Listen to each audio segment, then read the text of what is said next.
The real power in Canada isn't found in headlines or political speeches. It's held by a select few families whose wealth stretches back well before the nation's modern era. For more than 100 years, these dynasties have quietly shaped key industries, from the groceries you buy to the news you trust. Their legacies are built on enduring assets like steel, stone, and stock certificates. In this video, we'll reveal the origins of their fortunes and the massive business empires they still control today. Make sure to subscribe to our channel for more videos about billionaires like this before we begin. Let's dive in.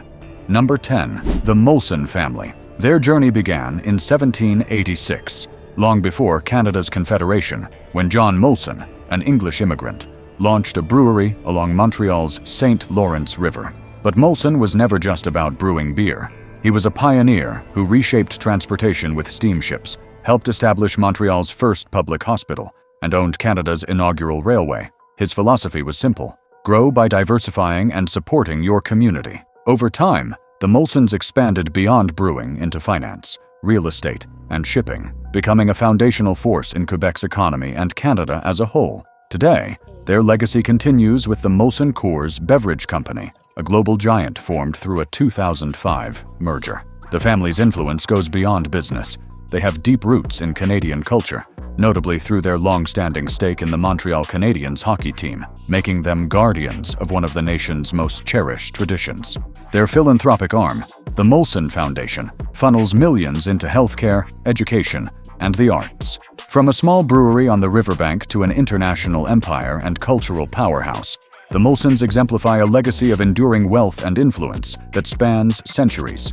Number 9. The Saputo Family, a modern embodiment of the Canadian dream built on grit and determination. Their story begins in 1954, when Lino Saputo Sr., a master cheesemaker from Sicily, arrived in Montreal with just $500 and a bicycle for deliveries.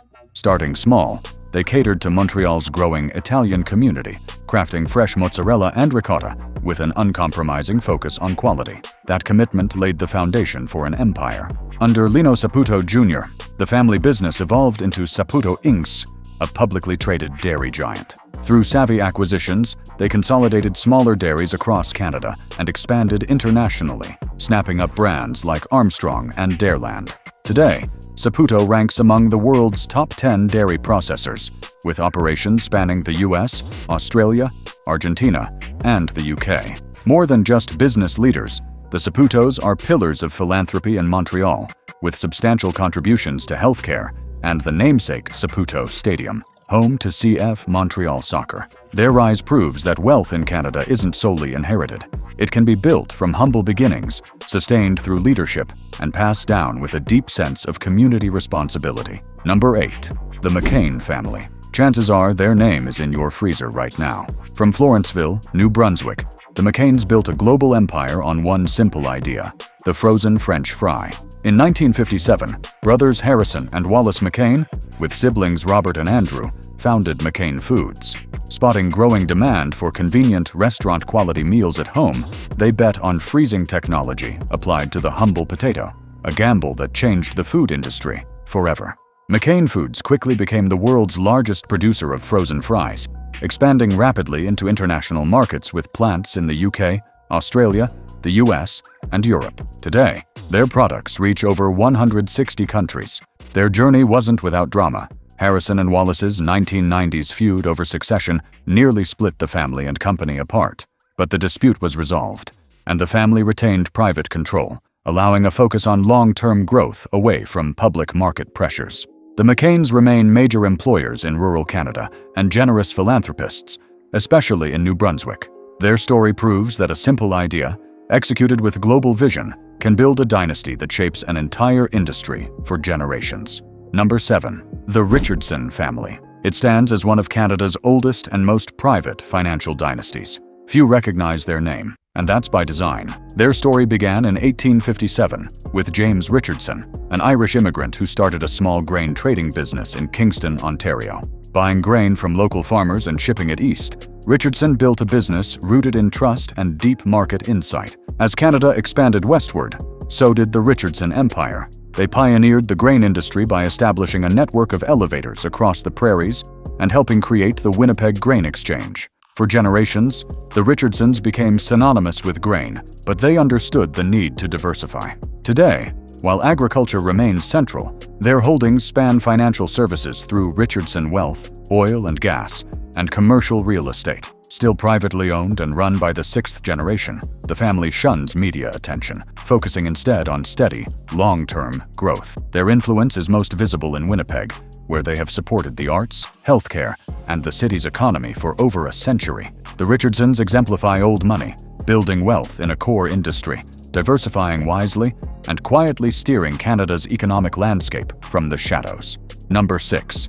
The Morgan Family, a name once synonymous with Canadian retail dominance. Their story began in 1845 when Scottish immigrant Henry Morgan co-founded a small dry goods store in Montreal. That humble shop grew into Morgan's, Canada's first department store, introducing the country to grand multi-department shopping. Morgan's became a Montreal icon, representing elegance and quality. Over generations, the Morgans built a vast retail and real estate empire, complete with grand estates and private railway cars. Their flagship store on St. Catherine Street was a landmark, and they pioneered some of Canada's earliest suburban malls. But times changed. Facing fierce competition, the Morgans sold their department stores in 1960 to the Hudson's Bay Company. The deal gave them a fortune in cash and a large block of shares in their former rival, making them major stakeholders. Though their retail reign ended, the Morgans maintained wealth through a family trust managing extensive real estate. However, later generations struggled to sustain their business presence. Their legacy endures through philanthropy, like land gifted to McGill University for the Morgan Arboretum. Their story is a reminder that dynastic wealth isn't guaranteed. Adaptation is essential. These families built Canada's economy, shaping industries from beer to frozen food to grain. We're halfway through, and the empires ahead are even bigger. If you want to uncover the hidden forces shaping the world, subscribe and hit the bell. You won't want to miss what's next. Number 5. The Irving Family of New Brunswick. Modern-day feudal lords whose empire dominates Atlantic Canada's economy. Kenneth Colin K.C. Irving, born in 1899, started small with a car dealership and gas station. His strategy was ruthless vertical integration. If he sold cars, he controlled the gas. If gas, the refinery. To supply the refinery, ships and trucks. To build those, shipyards and construction companies. This drive built a sprawling empire. Casey's holdings were split among his 3 sons. Arthur Irving oversees Irving Oil, Canada's largest refinery, and over 900 gas stations. James J.K. Irving controls J.D. Irving Limited, a conglomerate spanning forestry, paper, shipbuilding, transportation, and food. A third branch controlled New Brunswick's major English-language newspapers until recently. This level of corporate and media concentration in one family is rare in developed nations. The Irvings are New Brunswick's largest private employer and among its biggest landowners. Their dominance comes with controversy, criticized for business practices, environmental impact, and political influence. Still, they are major philanthropists, donating millions to regional education and healthcare. The Irvings exemplify concentrated regional power, a family that has shaped a province through relentless ambition and control. Number 4. The Bruntman Family, a name synonymous with vast wealth and dramatic highs and lows. Their journey from immigrant roots to Canadian business royalty is one of the most compelling stories in the nation's history. Samuel Bruntman arrived from Russia in the late 1800s and found his fortune during U.S. Prohibition. While alcohol was banned south of the border, he legally produced and exported whiskey from Canada to American bootleggers. When Prohibition ended, Seagram, his company, dominated with premium whiskey brands like Crown Royal and Chivas Regal, becoming the world's largest distiller. But the third generation brought turmoil. Edgar Bruntman Jr.'s bold gamble in the 1990s to shift Seagram from beverages to Hollywood, buying MCA and Universal, proved disastrous. The family lost billions, selling off and dismantling their once mighty empire. Today, the Bruntmans remain wealthy through diversified holdings in real estate, technology, and finance. Their legacy is mixed. Remarkable philanthropy paired with a cautionary tale of risk and loss. The Bruntman story shows how a fortune built over generations can be undone in one, highlighting both the power and fragility of family wealth. Number 3. The Dayare Family, quiet architects of political and financial power rooted in old money. While their name may not be household, Their influence spans from Montreal boardrooms to Canada's highest political circles and beyond. Paul Desmarais Sr. built the dynasty by reviving his family's struggling bus company in the 1950s, then acquiring Power Corporation of Canada in 1968. Under his leadership, it grew into a financial giant with controlling stakes in major firms like Great-West Lifeco and IGM Financial. The family's strategy focused on stable, long-term investments, recently expanding into fintech with a significant share in Wealthsimple. What truly sets them apart are their deep political ties. Paul Sr. advised prime ministers from Trudeau to Mulroney and Martin, while his son, André, is married to former PM Jean Chrétien's daughter. Now in its third generation, the Dayare family holds firm control of their empire, backing arts and education initiatives while wielding lasting influence. Their story shows how wealth paired with political strategy can build a dynasty, both powerful and enduring. Number 2.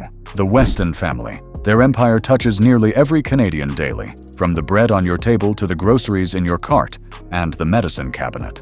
Their journey began in 1882, when George Weston, a former baker's apprentice, bought a bread route in Toronto and soon launched George Weston Limited. His son, W. Garfield Weston, expanded aggressively, acquiring bakeries and grocery stores across Canada, the US, and the UK. The third generation, led by W. Galen Weston, transformed Loblaw companies from a struggling chain into Canada's largest food retailer. Through sharp marketing, iconic store brands like President's Choice and No Name, and strategic acquisitions, Loblaw became the grocery king. Their reach grew further with the purchase of Shoppers Drug Mart. The family also owned luxury department stores, Holt Renfrew and Selfridges, until selling them in 2021. George Weston Limited and their private family office now oversee this vast portfolio. Today, the fourth generation, led by Galen G. Weston, drives the empire forward.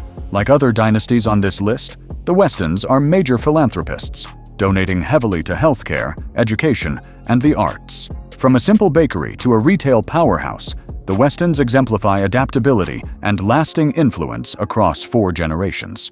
At number 1, the Thompson Family, Canada's wealthiest and most discreet dynasty. From humble beginnings as the son of a Toronto barber, Roy Thompson started with a small radio station and newspaper in the 1930s.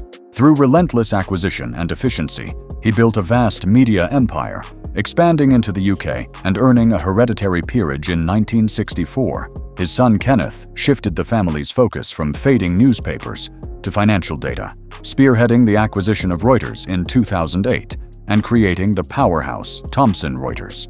Today, the family's wealth is managed by Woodbridge, their private holding company controlling Thomson Reuters, stakes in Bell Canada, and ownership of the Globe and Mail. The third generation, led by the elusive David Thompson, maintains tight control behind the scenes. The Thompsons exercise vast influence quietly, backed by immense financial power and significant philanthropy, particularly in the arts. Kenneth Thompson's personal art collection now enriches the Art Gallery of Ontario. They embody Canada's ultimate old money dynasty, built from scratch, evolved with vision, and guarded with unrivaled privacy and power. From Montreal's breweries to the East Coast oil fields and global financial hubs, these 10 families are the backbone of Canada's economy. Their path: build wealth in core industries, expand globally, and secure legacies through smart planning and philanthropy. They are the unseen owners shaping politics, culture, and employment across the country. Though their names appear on universities and hospitals, their true power is exercised behind closed doors, in boardrooms and family offices. As Canada evolves, these dynasties prove the enduring strength of generational wealth. Built on past industries but focused on the future, their influence will shape the nation for decades. Don't forget to subscribe to uncover more hidden forces shaping our world. See you again soon.